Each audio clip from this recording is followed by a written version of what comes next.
Welcome to More Than a Refresh, the T3D Sessions. Our guest today is Brian Fehrle. He is a colleague of mine. Brian, what are we going to be talking about today? Today we're talking about how to scale your database as your traffic patterns get way out of hand when you first launch your product or anytime you get increased traffic. Okay, let's get started. What is your first recommendation, sir? Well, one of the first things that people end up doing is just throwing more money at the problem. Hey, everything's really slow. Just fire up another instance, or whether you're in the cloud or whether you're in VMware, whatever. Throwing more hardware at it could fix it initially, but it's going to cost a lot of money. And that can quickly get out of control. So there are things you can do at first to make sure that you're prepared for it and can kind of head things off. So, well, no question on that. There's this, you can read it all over anytime you're on LinkedIn or any cloud forum or something. So, I got this $50,000 AWS bill or this $20,000 Google bill. And not only are people not realizing how expensive the cloud actually is, not that you can't save money with it, you can. But if you don't manage it or you're just throwing resources at it, it adds up pretty quick. Yeah, exactly. We actually had somebody who, I think they had a $7,000 increased AWS bill to fire up a couple of replicas to handle the traffic. And the fix was to rewrite a sort of procedure to be a little bit more efficient. And we were able to get rid of those replicas, right? Yep, they're gone. So they're instantly just saving money. So, just by actually taking a step back for a minute and understanding your infrastructure or your architecture, that we saved them $100,000-ish for the year. Yeah, exactly. So, and a lot of this stuff can be seen beforehand if you're a little bit prepared for it. So I guess in this kind of scenario, it's like maybe a small startup. They're testing everything in Docker images. Everything works fine because the database is 14 megs in size. All of a sudden, a month later, you have 100,000 customers and your database is on fire. So, well, having 100,000 customers would be great in a month, but there is definitely a downside. Exactly. So, it's a good problem to have, but when you have that problem, throwing more money at it could keep you in the negative. So, a lot of the things that you can actually kind of figure out early on when you're starting to ramp up is, first off, hopefully your architecture is good. You've built your normalized data and you've got a good indexing strategy. You're prepared for the future. The problem is you can't always predict exactly what your customer base is going to be, what their access pattern is going to be, where they're going to be. So you have to kind of adjust on the fly. And a lot of the things that I will do is to monitor the PG catalog statistics and monitor those over time to try to see, okay, are the indexes that I created actually being used? Are the table sizes in relative, like where they should be? And if not, how can I fix that? So, well, and one of the great, normally I wouldn't do this on one of these sessions, but that's actually something we provide through our proactive monitoring, right? Is correct. that we can, if we know a client's about to go live with a new service, they can engage us and we can make sure that we proactively take, monitor and assess, hey, okay, you're doing great, but we need to figure out something within the next, say, 10 days or we're going to have a problem. Correct. Yeah. And there's high level stats that we monitor, your disk access pattern, your memory usage, stuff like that. But also if you're a little bit more intimate with the application itself, you can start looking at other stuff saying, like if we have, let's say I have a customers table that's constantly being updated. And for some reason, our app just hit it off in California and 90% of our huge user base is California.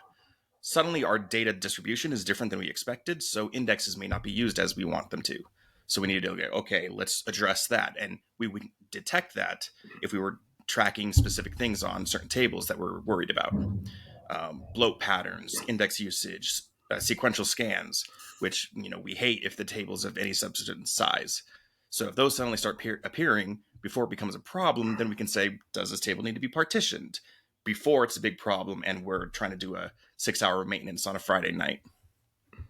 Yeah. Without a support contract. We definitely don't want that. So let's talk about some of the terminology you mentioned. You mentioned sequential scans, which normally we don't like. I actually would argue that even on small tables, sequential scans are dangerous nowadays. Sure, an index scan is more expensive on a small table, but it's by such a minute amount. right? That it's almost it's one of those things where you're like, well, maybe we just forget the sequential scan unless there's no other option.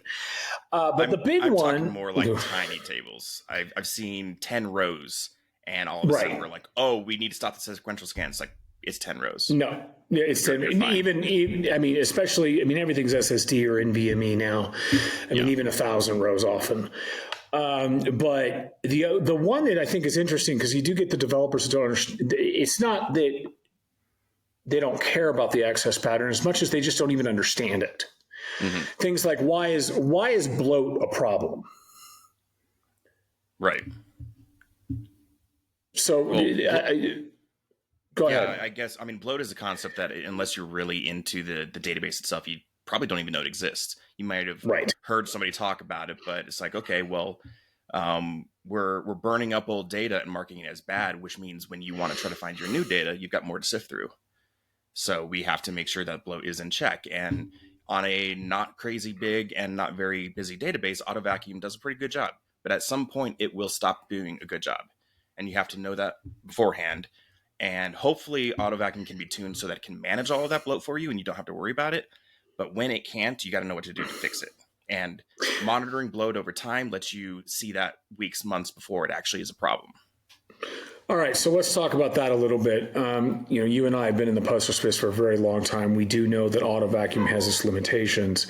So, we know that autovacuum is going to be a problem. What is one of the solutions when it can't be tuned any further?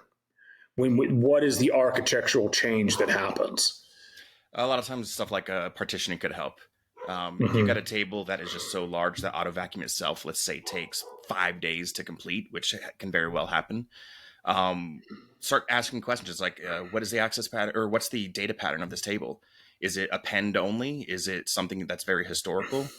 Let's say we have like an orders history table that goes back to the beginning of the company. Well, 90% of that data is probably not changing because that's last month and everything before. So if that's not changing, a partitioning strategy could break that table up into smaller tables so that when the newer table, which is getting all of these changes and needs to be vacuumed, it's got a much smaller amount of data to actually go through, and that auto vacuum can be done in hours instead of days. Or even quicker. I mean, honestly, because a lot of that's a common mistake is like we've got 500 million rows or even more, but we have a 500 million row table of which 495 million are historical. They're static. But what ends up happening is that you get a random write pattern. And then on the active data, you get on that write pattern that includes updates and deletes, not just inserts. Mm-hmm. And then you just get this spider web through the table of where the live data is. Right. And thus autovacuum just churns. Right. In a even partition, if your data changing is across the entire table, partitioning can still help because at that point you're still dealing with smaller tables. You can have more workers working at the same time. Right.